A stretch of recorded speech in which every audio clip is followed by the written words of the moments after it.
Bienvenidos una vez más a su programa Perspectivas. Les saluda Gaby Peroso.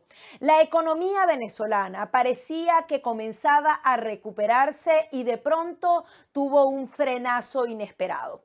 Adicionalmente, la frontera entre Venezuela y Colombia parecía comenzar a volver a recuperarse tras acuerdos entre ambas naciones, pero no necesariamente el comercio formal estaba triunfando en esta región y ahora existió un nuevo encuentro entre el régimen de Nicolás Maduro y el presidente de Colombia, Gustavo Petro. Adicionalmente, el tema político espera por una reanudación del diálogo en México y comienza la oposición venezolana a prepararse para unas primarias. Son muchos los temas que giran en torno a Venezuela y para ello en el día de hoy hemos invitado a Leonardo Morales. Él es periodista radicado en Miami y adicionalmente editor del diario Las Américas, uno de los medios con mayor trayectoria de periodismo acá en el sur de Florida. Muchísimas gracias, Leonardo, por estar aquí. Gracias a ti, Gaby, por la invitación a tu programa. Leonardo, vamos a empezar por algo que acaba de suceder, un encuentro entre el régimen de Nicolás Maduro y Gustavo Petro. Ellos ya se han reunido, varias comisiones también lo han hecho, pero al parecer el comercio sigue a través de las trochas, continúa el contrabando y no necesariamente esto se ha traducido en una mejoría, en una prosperidad para estas dos regiones. ¿Cómo ves tú este encuentro y qué podría suceder a partir de ahora? Bueno, sabíamos que esto iba a pasar con el gobierno de Petro porque es la misma ideología. Estaban buscando afinidad y estaban buscando un gobierno que les permitiera esto, sobre todo para darle oxígeno también al régimen de Nicolás Maduro, que como hemos sabido y tú decías, tenía una cierta recuperación en 2021. Cuando hablamos de cierta recuperación, es que, por ejemplo, caes 20 metros y te estás recuperando 30 centímetros. Entonces, es una recuperación del terreno que se ha perdido. La frontera es importante para el régimen de Maduro porque por ahí entra mucha mercancía, entra prácticamente el 40% del volumen de la economía de Venezuela, entra por tierra y es un tema importante, por eso es que lo abordó con Petro. Y esto lo que pasa es que va a demorar, no es un tema que sea para ahora. Esto entre los trámites legales, tumbar las leyes que existían y ahora que Venezuela comienza a este proceso de negociación, esto simplemente tomará por lo menos un año o año y medio en recuperar este comercio bilateral. Por supuesto, la ayuda al régimen le da mucho más oxígeno, como el que le está dando Estados Unidos con el petróleo y demás medidas migratorias, y entonces también esto forma parte del plan que tiene Maduro para subsistir ante lo que ya lleva más de 8 años en una crisis, en una recesión y en una hiperinflación que lleva la economía venezolana desde, como te repito, hace más de 8 años.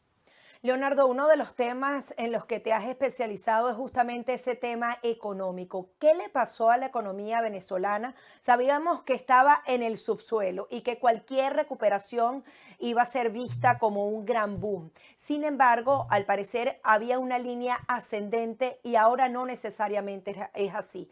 Coméntanos un poco esa evolución de la economía y qué podría suceder ahora, porque hay quienes dicen que ese punto que se haya paralizado esa recuperación es lo que podría provocar que Nicolás Maduro vuelva a sentarse en una mesa de negociación.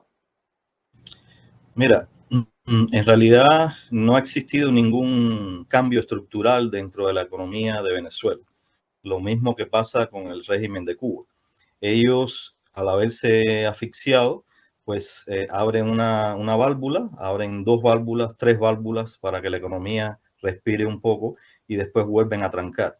Eso es lo que está haciendo el señor Maduro en estos momentos y es lo que pretende hacer, es tomar oxígeno porque no tiene prácticamente liquidez en el país.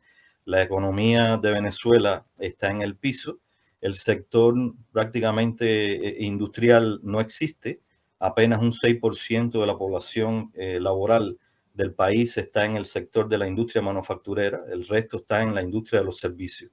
y por supuesto un país que no produce no genera ganancias.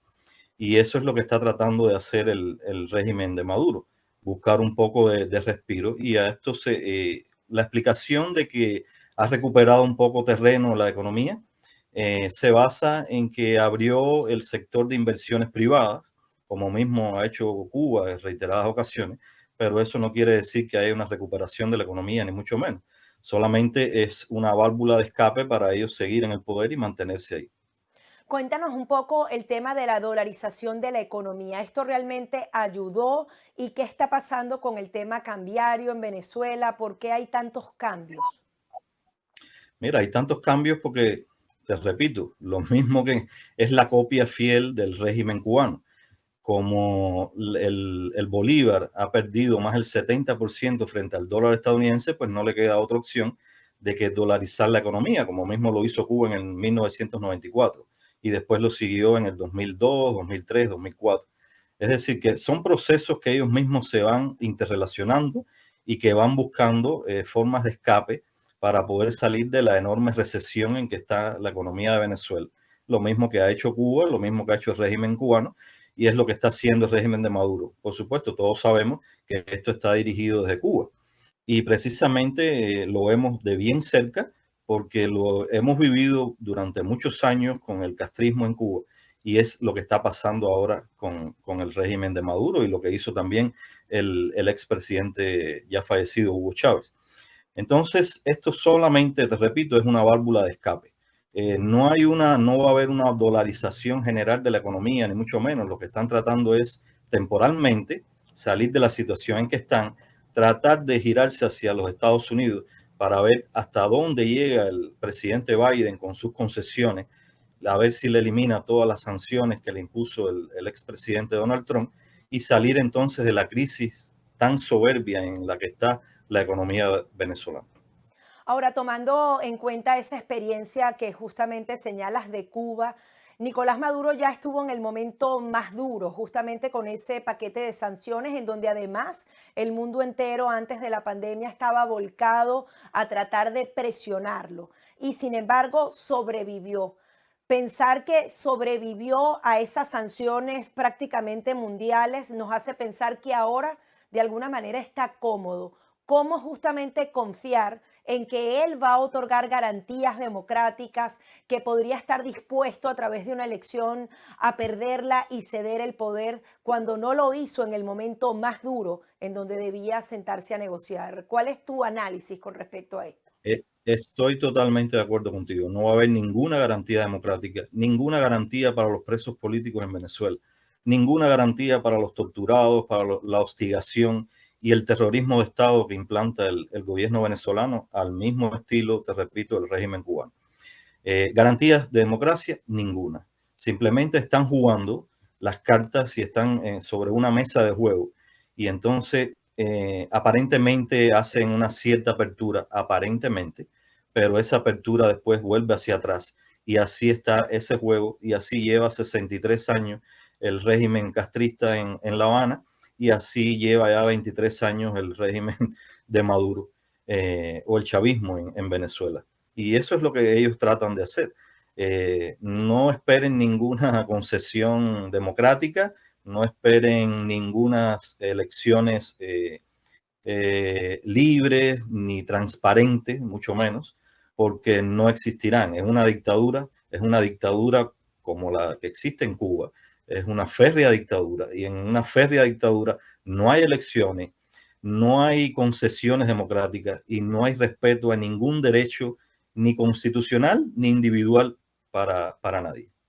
Ahora bien, están transitando el camino de unas posibles primarias, está la discusión sobre si el voto en el extranjero va a ser posible, está el tema de los candidatos, hay muchas cosas, pero lo fundamental, que es una plataforma, una estructura, un cómo hacer esas elecciones primarias, no está definido. Ni siquiera se sabe si el Consejo Nacional Electoral va a participar directa o indirectamente.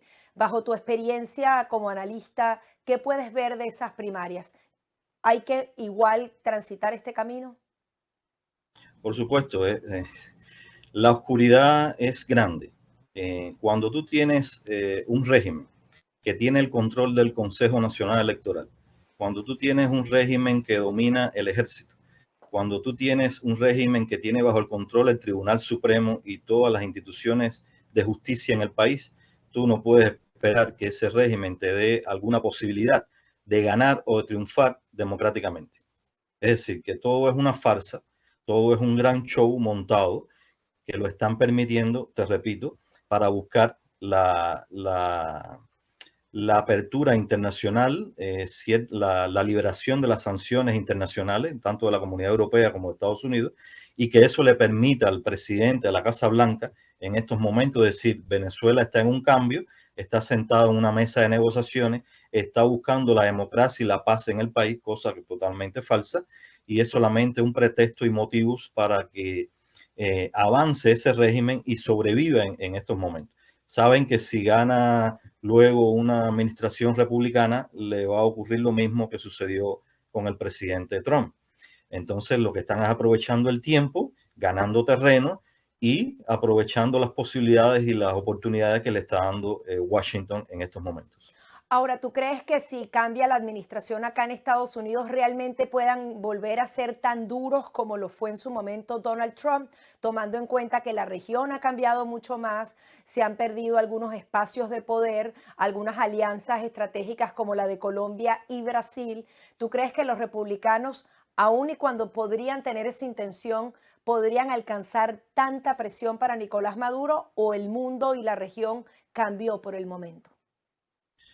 Bueno, ha habido un cambio que hemos visto, un cambio sumamente visible. Y por supuesto, si llega una administración republicana, tendrá que analizar el terreno y tendrá que ver en qué tipo de coyuntura se está moviendo la política de la región en esos momentos. Y entonces tomar las medidas. Yo pienso que no sean tan extremas como lo hizo el presidente Trump, pero sí va a haber una mano más severa que la que existe actualmente en la Casa Blanca.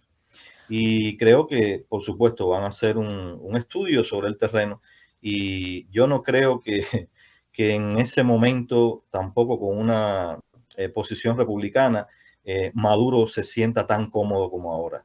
Si llega una representación demócrata a la Casa Blanca o sigue el señor Biden en la Casa Blanca, pues entonces ahí sí veremos a un Maduro todavía mucho más sólido fortalecerse en los próximos años y por supuesto con un oxígeno dado por Washington que lo buscaban desde hacía más de 5 o 6 años. Incluso así como te pregunto que los republicanos no necesariamente pueden ser tan duros como en el pasado, puede suceder que antes del 2024 realmente esas sanciones caigan significativamente. Hay quienes aseguraban que una de las cosas que aguantaba a los demócratas en este tipo de decisiones era el tema del voto en Florida. Sin embargo, como hubo una votación masiva hacia el Partido Republicano, ellos dicen, bueno, este terreno está perdido, puedo avanzar en otro tipo de negociaciones. Los demócratas pueden avanzar suavizando aún más la relación, incluso abriendo la embajada nuevamente. ¿Qué crees que pueda pasar antes del 2024? Exactamente eso. Recordemos que estamos en el mismo gobierno de Barack Obama. Son las mismas políticas de los 8 años de Barack Obama. Entonces, si vienen 8 años más de este gobierno de Biden, pues tendremos la misma política de concesiones hacia los regímenes latinoamericanos que tuvo el expresidente Barack Obama. Es decir, lo que vamos a ver es apertura, concesiones, puertas abiertas y que estos regímenes tomen las premisas que necesitan para mantenerse y seguir manteniéndose en el poder y seguir con su terrorismo de Estado en toda prácticamente los países de América Latina que han escogido esta opción de progresismo y socialismo en la región. Entonces, te digo que prácticamente lo que se Ya va, no, vamos a parar. práct- Sí. prácticamente lo que se vislumbra es que, por ejemplo, mira, el tema migratorio ha sido un tema prácticamente planificado entre las dictaduras de la región para darle salida, escape, una válvula de escape a la oposición más férrea y más sólida dentro de estos regímenes latinoamericanos. Y es el caso, como hemos visto ahora, de Nicaragua, es el caso de Bolivia, es el caso de Colombia en estos momentos, y ha sido el caso, por supuesto, de Cuba y Venezuela. Esta frontera abierta de Estados Unidos ha sido una válvula de escape tremenda para estos regímenes y ahora se están reacomodando con menos oposición, menos sólida oposición y con más recursos para combatirla y arrestar. Se han convertido prácticamente, lo han dividido la oposición y la han convertido en cédulas de 100 personas, 80 personas, 200 personas. Ya esto es más controlable por este tipo de regímenes. Y entonces eso es lo que ellos tratan de hacer. Eso fue lo que hizo Castro toda una vida, dividir la oposición, aprovechar las fisuras que había y sembrar el espionaje dentro de estos movimientos de oposición para llevarlos hacia donde quiere la dictadura. Esto está pasando en Venezuela. Hay denuncias. El Instituto Casla acaba de denunciar este tema, este espionaje a nivel de comunidades y a nivel de todo. Lo mismo un primo, un amigo, un vecino ya trabaja para el gobierno directamente, le informa cuáles son tus planes en la oposición, cuáles son las reuniones, con quién te vas a reunir, qué es lo que van a hablar, qué es lo que pretenden hacer. Y entonces ya eso es el terrorismo de Estado que hemos visto durante años y que sigue floreciendo dentro de estos regímenes en América Latina. Finalmente, Leonardo, ¿qué crees que va a pasar con la migración? Ha bajado un poco por el tema del parol específico a Nicaragua, Cuba, Venezuela y Haití, pero ¿crees que ese flujo migratorio no se va a detener? No, claro que no, no se va a detener porque este es el plan que tiene la administración Biden. La administración Biden lo que quiere seguir es con este caos. Quizás lo redujo un poco por las presiones y las investigaciones de la parte republicana que ahora domina la Cámara Baja. Pero este desorden en inmigración va a continuar en los próximos 2 años de la administración Biden, precisamente por lo que te decía. Es un convenio, acuérdate que han enviado delegaciones a Cuba, a Nicaragua, a Venezuela, a Colombia, y entonces todo esto es un gran plan fomentado para liberar a estos regímenes de la oposición férrea y entonces que se sientan mucho más cómodos y que económicamente puedan comenzar a levantar un poco las economías. Con las medidas que ellos tienen socialistas, de ese centralismo llamado centralismo democrático que dice el socialismo, que no, de democrático no tiene nada, es una centralización de todos los sectores de la economía. Por supuesto que no avanzan hacia ninguna parte, lo que hacen es sobrevivir, pero desafortunadamente siguen ahí y siguen sobreviviendo, y es el caso de Venezuela y de Cuba y de Nicaragua. Y entonces, precisamente, la administración Biden creo que no tiene ninguna intención de reformar su política, su actual política migratoria, y ese flujo va a continuar. Quizás no con el mismo desastre que existía, pero sí con un caos más o menos similar. Y eso es lo que se refieren los republicanos. Muchísimas gracias por todas estas conclusiones. No, gracias a ustedes por la invitación siempre. Era Leonardo Morales, él es editor del diario Las Américas, analista político y también periodista. Hasta aquí nuestro programa Perspectivas.